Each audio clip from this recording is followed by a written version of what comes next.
What is going on, guys? This is Versus All Gaming with my review of Strike the Blood episode 19, and this episode, it was pretty freaking good actually. This right here gave the arc a nice ending and I really liked it a lot. This right here had to be one of my top episodes because to me it was just that freaking good. So the episode, it starts off with Natsuki and Aya, and we actually get a little flashback, about what happened between them, 10 years ago. And so, of course, we all know that Aya, she had wanted the Dark Oath Grimoire, and we see that she was saying how Natsuki will be forgotten here, how she'll one day fall into eternal sleep, and she was basically saying how her future did turn out. And even Natsuki, she was fine with that, and she was saying that she'll just stay here and watch the growth of these new students. And then we see Aya, she brings out her Black Guardian, and then we see Natsuki summon hers. And now this Golden Guardian, it actually looked pretty freaking cool. I'm not gonna lie, I like that a lot actually. But we see that Yukina, she was watching this, and when she took a step forward, out of nowhere, she got teleported to the classroom. And I was so hoping that, we'll see a battle between these two, especially with the Ultimate Guardians, because that right there would have been so amazing. So I do wish that they would have showed that a little bit longer, but nonetheless, that right there was a good flashback as well. So then we go to Kojo and Sayaka, and she's looking for something that could help him heal his wounds. But of course, that's not working. And so she actually gets this idea about awakening his vampire urges. But we all know that with all the magic being cut off, he had lost his vampire powers, which is why his wound is not healing already. And so we see that Sayaka, she actually starts stripping. I was wondering how far she's willing to go, because we saw at one point she opened her shirt and she pulled up her skirt. We saw her panties as well. And so I was wondering, now that wasn't working, how much farther was she willing to go? But luckily we have Yuma here, who actually could still use her magic, because we all know she is a doll of Aya, so her magic still works.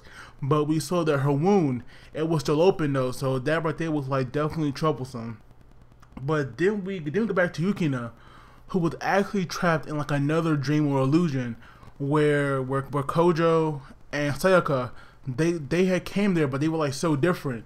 As Kojo was still playing basketball, and we have Sayaka who Yukina thought was a lot nicer.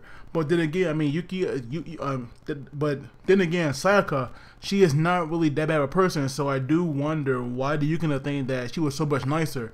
Because to me, she actually seemed the same. So I was surprised that that Yukina thought that she was so different. But then we go back to after Yukina awakens by calling out her weapon's name, because we all know that it has the power to negate all magic. At least that is what we have come to believe. But we actually learned that this weapon, it had a much greater power than we all thought. But we actually go back to Yukina, I mean not Yukina, Yuma, Kojo, and Sayaka, and we see that Yuma here is pretty much stripping down Sayaka. But we learned that this right here was just to mess with her, as her real plan here was to let Kojo drink her blood, as she cut herself with Sayaka's weapon and she started bleeding from the neck. And so we see that as her blood starts dripping down, it gets into Kojo's mouth. We see that his eyes turn red as his magic does come back. So now with that blood in his system, those vampire urges come back and they take over as he drinks Yuma's blood. And he wasn't done there, as he moves on to Sayaka. And so once he was full of their blood, and he was so determined to save everybody, we see that this new familiar that he has, because after this flashback that he has between the old familiar, Avara, not sure if I'm saying her name right, but after that little flashback that he had with her, he had realized that this familiar, it had already materialized, but only halfway. But now that he realized that, he fully summons it, and its name is Natra, Cinereus. Not sure if I'm saying it right or not, because once again, I'm not really that. I really don't know how to say Japanese, so it is hard for me to pronounce some of these words. But we see that with this new familiar, which looks pretty epic by the way, it's like this giant metal crustacean. It allows him to turn wherever he wants into mist, and that right there is an amazing power. And we actually have his friend here. What's his name? Motoki. and he's with the other student that's a girl with glasses, and I believe that this is our first time seeing her.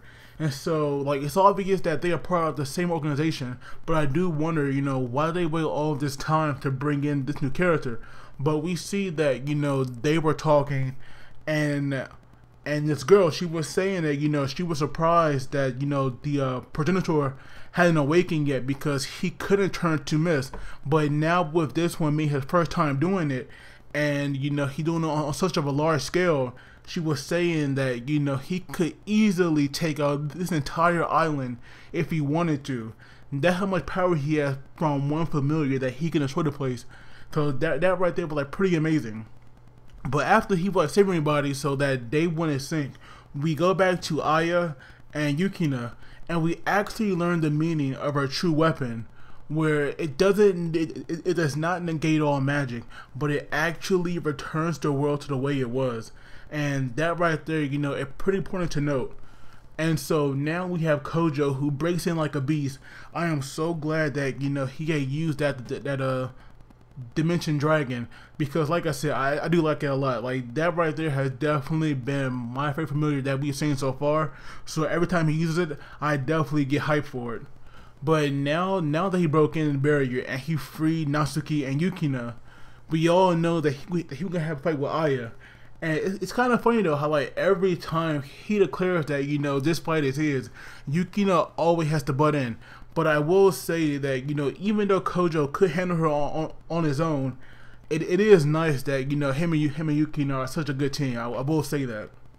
So now that they were teaming up, and they were like easily, on par with Aya, and even she was saying that they were, a real nuisance. Oh, but before that, when Sayaka and Yuma came, because Sayaka was like carrying Yuma, and Yukina looked at her, and she saw, how messed up her clothes were, you could tell right away that she knew that, Kojo did something. Because every time he every time that, he used a new familiar, he clearly had to drink somebody's blood. So she knew that right away it was Sayaka blood that was now in his system. So I will say that part right there was like very amusing. But once they get onto the roof of the school building, and we see Natsuki, she actually, kind of like planning this, as she had some of her magic back, but she had to wait to the right time. And not only did she take back the Dark Oath Grimoire, but she also lost her Black Knight, and then went back to Yuma. And I also forgot to mention that we learned that her true intention, it was to make the world as she desired, because she basically hates humans for the way that they treated wishes, and hated them. So she had wanted to make the world where, like, she'll be on top and everybody would kind of like have to serve her. But then we see, because right now, her defeat is imminent. Not only did she lose, her guardian, but she also lost her Dark Oath Grimoire. So not really had much of a choice, because there was no way that, she was going to go back to the prison. She actually uses this, forbidden magic. I believe it's called Lost. And that magic right there turned her body into like a fiery demon. But I mean, really, for you to sell your soul like that, her demon form, it really wasn't that impressive, to be honest. It did not blow me away I thought it would. I mean, yeah, she could control fire, and she made like these little fire familiars or whatever. But to me, it was just not that impressive. And thanks to Yukina, she actually took her out, because she was able to, because we all know that her weapon, it returns the world to the state that it should be. So when she hit Aya with that, it like basically, negated that magic and returned her to her normal state. Now, I'm not sure if she's dead or she actually did go back to the prison barrier, but luckily she was defeated, and Kojo, did save the town. But then we go back to that failed attack mage. I believe his name was Mega, and we see that he like breaking into someplace, and he steals a weapon that was very similar to Yukina's. I'm pretty sure they're like exactly the same, because I'm pretty sure that it looked the same. But we have that girl that Toady was like talking to. I believe her name was like Zangaya. Really not sure, because her name is pretty weird, but I'll just call her, the girl in glasses. And she was saying, or she asked Mega if this right here was like what he was planning for. And he was saying that, it was kind of foolish, to hide this here because he found it, I'm pretty sure, with like no problem at all. But she was saying that, they couldn't transport it because it is a failed weapon. And because he called himself a failed attack mage, it does make the perfect weapon for him. So that definitely made a lot of sense. And I was hoping that we'll like see him use it or we'll see the girl fight him. But she actually let him go. But I do have a feeling that, we are not going to be done with her yet. Especially now that she has ties to Matodi. So I'm pretty sure we're going to see her around more often. But I do wonder, what is this guy planning? Because I know that there's no way that we're like done with him. So I would imagine that he's going to be, our next main key villain here. But after everything was like said and done, we actually go to the final day of the festival, I think it is, and we have Yukina and Kojo, looking at this fireworks show. And Naosuke was saying that this over here is like her special spot, and she brought them here after everything they'd done to like thank him and to thank them for that. So then we have Yuma, who is actually going to go away for a while because she had to be interrogated by the library. So I'm pretty sure Yuma going to come back very soon. Because I'm hoping that she's not gone for long because she could be such a valuable ally to Kojo. She must come back soon. But what she did though, it definitely caught me off guard with that kiss because it came out of nowhere, and you could tell that Yukina definitely didn't like it, especially when she was saying that Kojo should let the guard down way too much. And then she like basically confessed to him, and I'm not gonna lie, I was actually rooting for her for that. And then we had everybody else come in there as well, and they were all kind of like shocked by it because nobody ever thought that she would be so bold to do that. So I gotta say, Yukina, I do give her props, even though she like did try to deny someone at the end. I still give her credit for that because that right there, it was a little bit surprising. So I do wonder, what is Kojo going to do now? Because we all know that Yukina definitely loves him. That right there is obvious. But after him being around so many girls, it do make you wonder if these two like really end up together, or will Kojo possibly go to somebody else? But like I said before, this episode, it was pretty freaking good. It was definitely a nice ending to this arc. I liked it a lot. So I give it a pretty good rating. I give it like an A+ rating. But as always, please do not forget to like the video and subscribe because that really helps me out. And you guys take it easy, and I will see you all next time.